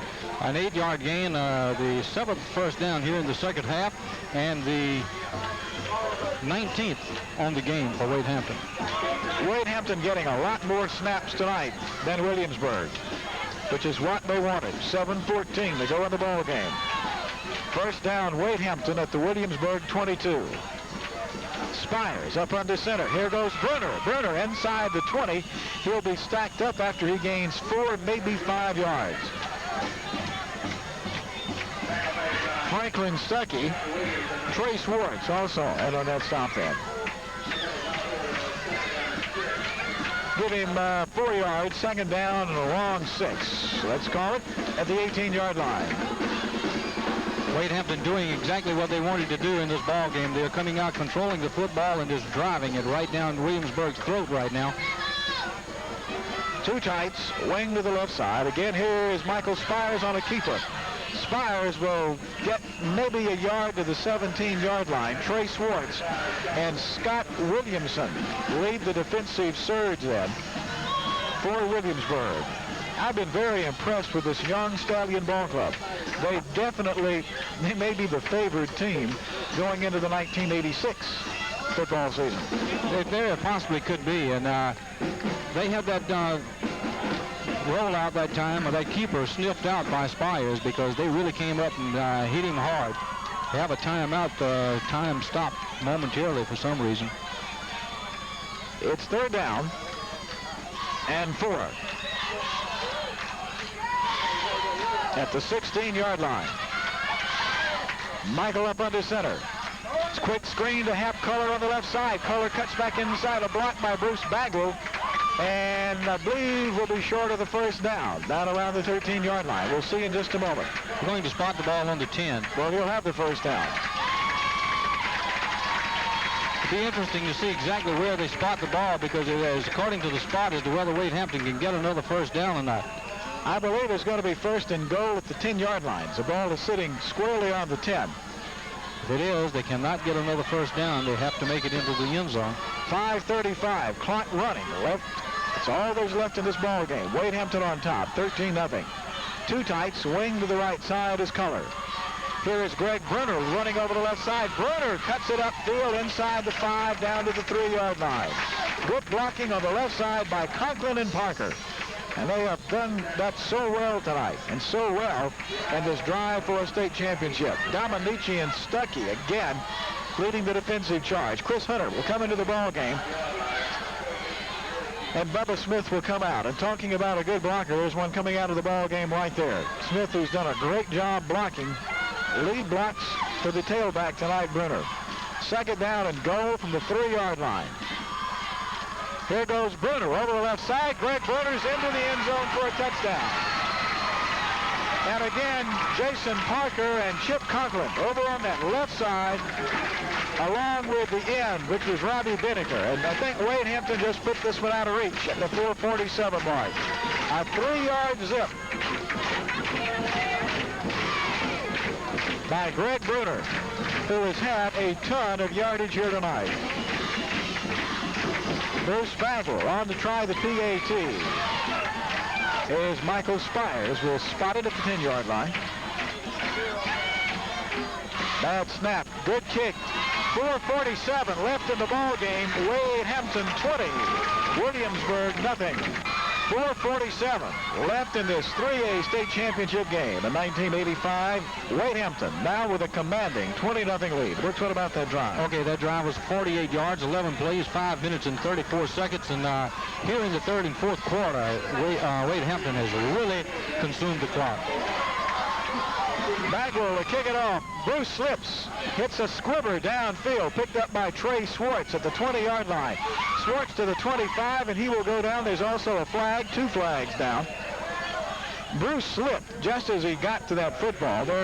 We told you the field was slick in some spots, and Bruce just lost that plant foot, and down he went. I would imagine we've got a clip or a chop block here somewhere. We'll see in just a moment, however. Clipping is a call against Williamsburg. As their first major penalty of the night, and the rains begin to come down again. We have said many times before over the years, when it's been our pleasure to broadcast football games, baseball games, and basketball games, that the officials are always doing a great job when you don't notice that they're on the football field. And I think the same can be said tonight. This is the same crew that did the semifinal round, and they have done just an outstanding job. They have let the two teams play, and at the same time, they have certainly kept control of the football game. They have done just a great, great job here. 1st and 10 Williamsburg, the ball at their own 11-yard line. Wide to the left side comes Bobby Tanner as David Weber will swing to the right. Here is Craig Brown, drops back. Bagwell puts pressure on him, and the ball will be dropped. That's going to be an illegal receiver, because I think that was number 77 then, who tried to get to that ball. A flag quickly came down. Bagwell again gets to Brown just as Brown unloads. That's an illegal receiver downfield. Now he picked up the flag and waved it off. Now okay. We're going to call it incomplete pass. Okay, that was Hayward McKenzie, who was listed as the right tackle. Let's say we're running a tackle eligible then. 4:23 left in the ball game. The incomplete pass will stop the clock.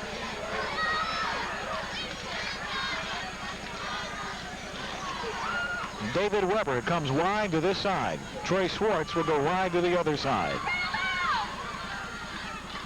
Again, Brown dropping. Little delay. Here is Jeff Wilson, who will go down in a heap at the 8-yard line.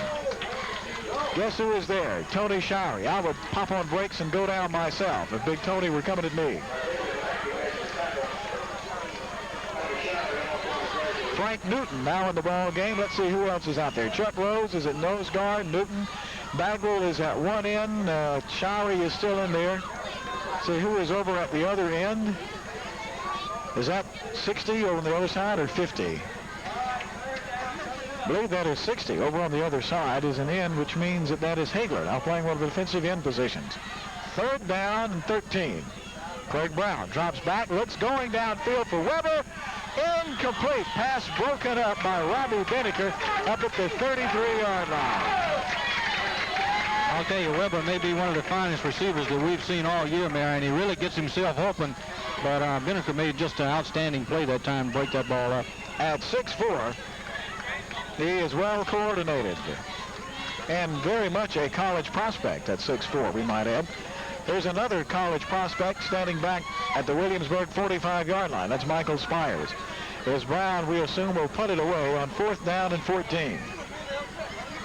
3:36 left in the ball game, and Wade Hampton will make it 4 big trophies in a row. There are a lot of happy people in this stadium tonight. Good kick by Brown. Spires will take it at his own 43-yard line. Cuts to his right. Gets a great block by Gary Culler at the 45-yard line. Holy smoke, did Culler unload on somebody. I don't know who he unloaded on, but that guy's going to take a while to get up. They finally got Spires down at the 31-yard line. 35-yard punt with about a 12, 15-yard return. That is Ray Dominici, and Culler just unloaded on him right at the 42-yard line, and it was a clean block. And Binky Rankin is out saying it was not a... Well, he's supposed to call taunting is what the call he wants there, but I don't think he's going to get that either. Clock is continuing to run here. Clock ought to be stopped, I do think. 3:02 left in the ball game. Time is out on the field. Wade Hampton 20, Williamsburg nothing. Chad McClain now in the ball game at quarterback. He'll give the ball to Greg Bruner, and Greg will duck inside the 20 down to around the 28-yard line, the 30 to around the 28-yard line, before he is stopped by Franklin Stuckey and Lloyd Morris. 2:45, that clock continues to run, and it's all academic as to who is going to win now, as the seniors are coming out as best they can and getting a standing ovation from this crowd here. We've got Chris Hunter now at fullback. Bruner still at tailback as Beneker goes wide to the left side. Here is Hunter, the fullback, hurdles one tackler, dives inside the 25 to around the 24-yard line. Again, Lloyd Morris, linebacker, makes the stop. We'll bring up 3rd down and 3. The ball is now spotted down at the 23-yard line.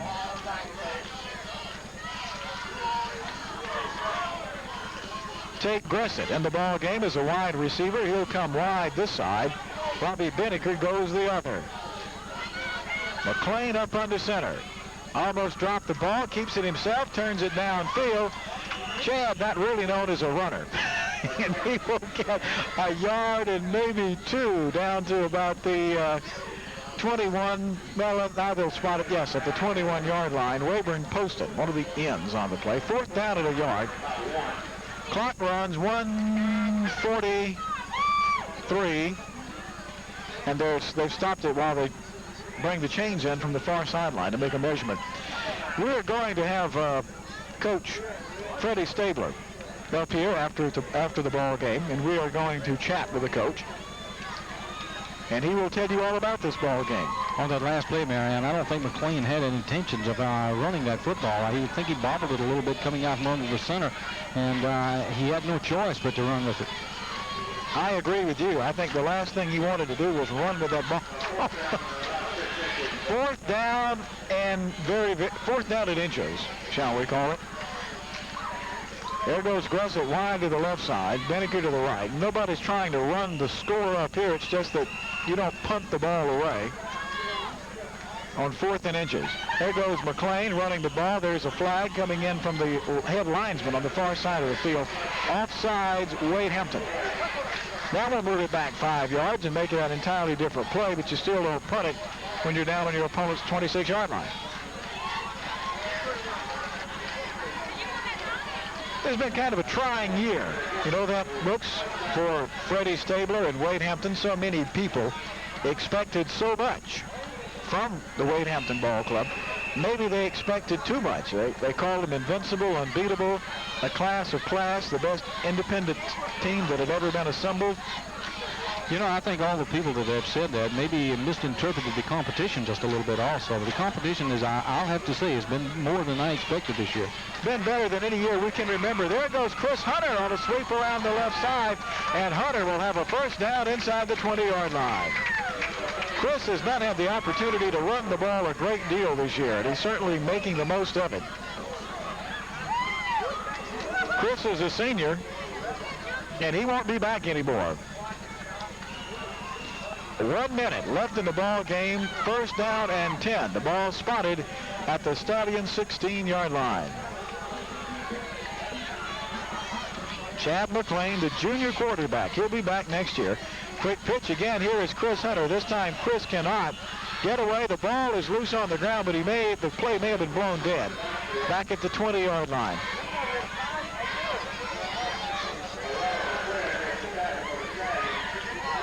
Right, Jamie Karsten is the guy who got there first. Second down and about 15 as the ball is spotted, or 16, 14, back at the 20-yard line. 20 seconds and running.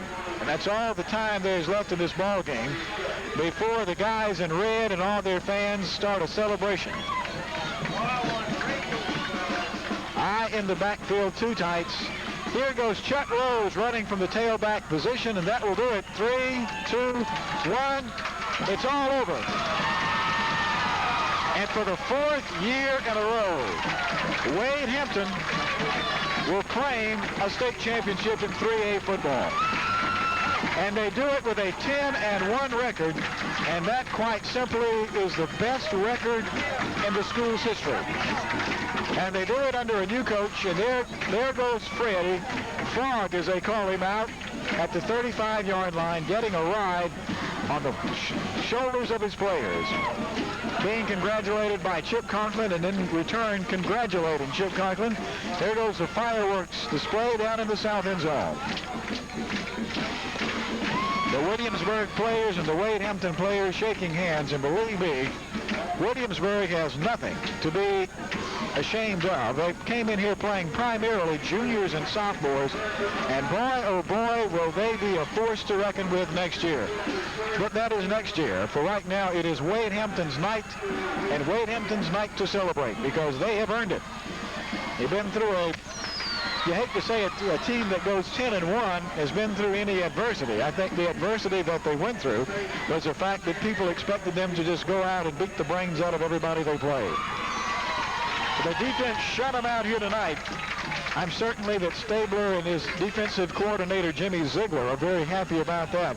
And probably Stabler's mentor and coach that he played for in high school, Thad Ott, is very happy, because Thad Ott thought nothing could be finer than having the opponent score a big fat goose egg on that scoreboard. Well, this was always Thad Ott's theory. Thad Ott would like to go out and, get a safety and then play defense the rest of the game and beat you 2-0. And this is something that he always loved, defense. And defense is the name of the game. And if you go back to tonight's game, Marion, and you look back at some of the stats, let's face it, Wade Hampton helped Williamsburg to 78 total yards in the ball game, and anytime you do that, you're supposed to win. Yes, you are. There is the state championship trophy that somebody has out there or about to get, as those ceremonies will be going on down in the middle of the field. And as we told you, we do expect to have Coach Fred Stabler come by and pay us a visit here in just a little bit. But there are ones up in the air, and all those seniors, those 5 senior co-captains, I think there are 19 seniors altogether on this Wade Hampton Ball Club this year. But there is a good nucleus for next year, if you want to talk about next year, but let's don't. Let's talk about 1985, and let's savor that. State championships are hard to come by, and for the last 4 years, Wade Hampton has made it look relatively easy. But Brooks, you and I know, and anybody who is familiar with football knows that state championships are not all that easy to come by. No, they're not, and you've got to be Yeah, you've got to be good. Not only do you have to be good, you have to have a little luck along the way someplace. And, you know, a lot of people say, well, I'd rather be lucky than good any time. But Wade Hampton not only was good, they've got some good breaks, but then at the beginning of the year, they really had some breaks and some adversity to go against them. So that's something you'll just have to hand this Wade Hampton ball club. Whenever the adversity was there, they didn't fall. They just buckled down and played that much harder and made things happen their way. Good ball clubs make breaks go their way, and this year this is what Wade Hampton has done, and that is the reason Wade Hampton has gotten their 4th state championship. To close the season in a hurry, winning 8 ball games in a row. They won their first 2. Then they went over to Dalzell and lost in that rather heartbreaking ball game to Thomas Sumter, where they turned it over numerous times, had a block punt and a pass interception return for touchdowns. They lost that ball game 34-20, but I think that kind of got the pressure off the ball club. And from there on out, they've really been unstoppable. Yes, I have to agree with you there. You know, they did not play a good first half against Thomas Sumter whenever they went over to Dalzell and played them. They came back and they played very good football in the second half of play. As a matter of fact, I think probably you say after the first half of play over in the Thomas Sumter ball game, they settled down and they played very good football. But they came back in the second half, and since that second half of football with Thomas Sumter, they have played outstanding football. Probably, most of all, they probably got some of their stiffest competition from a team right here in town in Willington Academy. Well, Willington has come closer to beating them than anybody else, and that 10-6 ball game back during the regular season was the closest they have come to losing since they lost 34-20. And really, Brooks, it was the first quarter of the Thomas Sumter game that buried them. Well, that is the story here at Rebel Stadium tonight as Wade Hampton wins their 4th consecutive 3A state championship. Final score, Wade Hampton 20, Williamsburg nothing. Brooks, it's a great way to finish the high school football season. Well, there's no doubt about it. Anytime you can get 4 state championships in a row, and you come out tonight and he dominated the ball game completely, not only on the scoreboard in the second half, but all game long. He dominated the game in the statistics. I'm sure that Coach Stabler has to be very proud in the Wade Hampton ball club. It was a great football game. For our spotter, John Benson, Brooks Hare, I'm Marion Garris saying thanks for being with us here on Orangeburg Cable TV. Good night.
But you sit there and you say, wow, what's going to happen next Saturday? Well, we'll just have to wait and see, Jim. We have a lot of work to do as usual. And good time. Virginia's catching Clemson's a good time. Hope our folks don't let it happen to us. Well, we look forward to seeing you at Death Valley come next Saturday, homecoming, and then right here on the Danny Ford Show.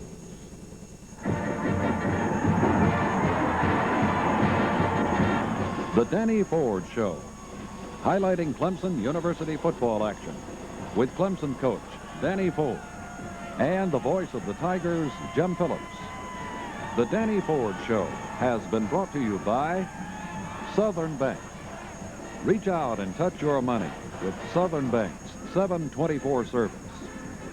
By Carolina Pride. We make it with pride so you can serve it with pride. And by Naturally Fresh salad dressings. We blended nature's best naturally.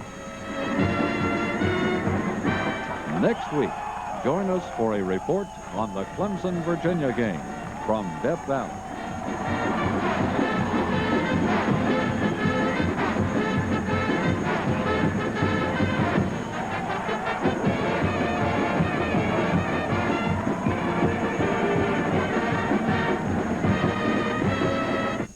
You know, I never realized that a beeper could keep me in touch with my family, friends, and business associates when I'm away from my home or office.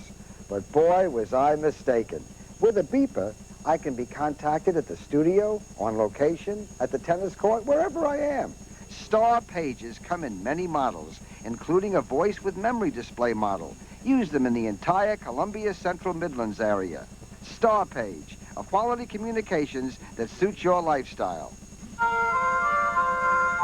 Thinking about those yesterdays when folks would gather near. Good friends and good cooking seemed always to bring good cheer. Where can you find the same good cooking that Mama used to make? At yesterday's, for goodness sake, at yesterday's. Visit our new location in Ashland Park on St. Andrews Road. What do you want, boy? Yes, sir. It's my job to inform you that you've been chosen to receive a brand new car, absolutely free. Is it a less height car? No, sir. I don't want it. But, sir, you don't understand. The car is free, it has air conditioning. But it's not a less height car. No, sir. What's that got to do with it? That means it's not a Ford, Mercury, Chrysler, Dodge, or Plymouth. No, sir. And if I need service a year from now, you gonna give me a free loaner? No, sir. How about you just keep it? It's happening more and more these days. If it's not a less height car, you just can't give it away. Hi, folks. This is Bubba for Les Height Ford in Batesburg. You know, since I've been doing Les's TV commercials, I've had hundreds of people stop me on the street to shake my hand, and they thank me for telling them about Les's huge selection of cars, about Les's free loaner service, and about Les's $1,000 trade-in. You know, I was impressed. So impressed, I asked old Les for a job, a real job. Hey, Bubba, you missed that spot there. Come to Les Height for a deal, a real deal. The Price is Right, Monday at 7 on Channel 25.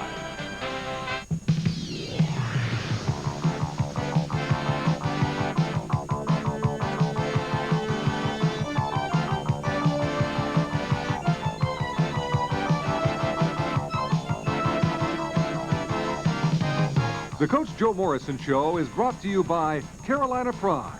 We make it with pride so you can serve it with pride.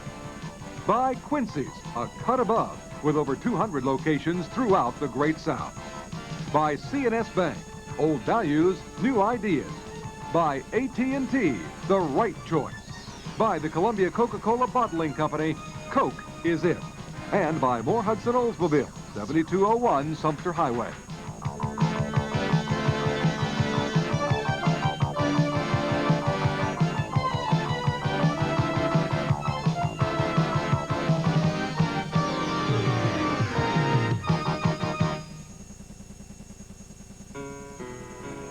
It takes time before something becomes a classic. You can't create one. Somehow it just grows. It says something about who we are, the way we were, the kind of people we want to be. It becomes so much a part of us, it's easy to take it for granted. But perhaps the real test is, things don't seem the same without it. Coca-Cola Classic. The original formula is back. Hey, where's everybody going for lunch? Never mind. I got a better idea. Quincy's. They got 4 terrific luncheon specials, all for under $3, and you're in and out in a flash. Help yourself to Quincy's famous salad bar. Or how about a steaming spudding salad? Or a Quincy's chopped steak platter. You really hungry? Get the country-style steak. 4 luncheon specials for under $3, including beverages and refills. Come on, follow me. Turn left at the corner. Quincy's is a cut above. The competitive spirit is the backbone of sport. It's the backbone of free enterprise. To be a winner takes hard work and determination. You give it your very best. The Gamecocks know the competition is out there, and they are determined to give us their very best. At Moore Hudson Oldsmobile GMC, we know the competition is out there, and invite you to come and see for yourself that we also are determined to give you our very best. Not long ago, Bill bought an AT&T PC. Bob bought another kind. When they needed better graphics and even more speed, Bob got a new one. Bill just added it on. When they needed multitasking, Bob got another new one. Bill just added it on. Because with the AT&T PC, Bill could add on new features as his needs changed. So when Bob couldn't keep up with his business, Bill just added it on. AT&T, the computers with the future built in. From AT&T, the right choice. In Columbia or visiting Columbia, enjoy the exciting and new Sheridan Northwest, host hotel of Coach Joe Morrison's Fighting Gamecocks, Bush River and I-20. And now, here's Jim Forrest with Coach Joe Morrison. Hello, everybody, and welcome into the Coach Joe Morrison Show. It was in Pittsburgh yesterday afternoon that the devastation came at Pitt Field. 42-7 score. Coach, I really don't know quite how to explain it, but I guess when you get beat like that, you've got to say it was a total team effort. Well, it was a total team effort, and, you know, there's long days and then there are long days, and this happens to be a very long day for us. And, you know, going into the ball game, we felt pretty confident that we could move the ball offensively, and we felt that if our defense could, you know, shut them down a little bit, that it'd be a heck of a ball game. And we were really excited about getting the opening kickoff, and we were hoping to move the ball a little bit and either get it down the field and force them into bad field position or come away with 3 or 7 points on the board. And of course, that really didn't happen, and we kind of got ourselves in a hole. And you know, when you sit back and look at it a little bit, sometimes when things don't go your way, frustration sets in. You start maybe losing a little bit of confidence that you may have had earlier in the football season, and you try to make up for that and do some things maybe that you're not capable of doing, or you get away from the things that you've worked on and you've practiced on. And I think that's the point that we're at now. I think if we would go into a ball game, we'd have something good happen to us early, where we get that momentum and get that confidence going. It would sure help us. But that wasn't the case in the Pittsburgh ball game. And as you get into the ball game, things happen and just kind of have that snowball effect on you. And it was a game that, if anything could go wrong, it went wrong. It was one of those days. You talked about the confidence factor for a football team. Along with that, I got the feeling in the Pittsburgh game that perhaps, well, confidence never did. You never got anything going to get the confidence, but the concentration was just, it seemed like it just went with each quarter.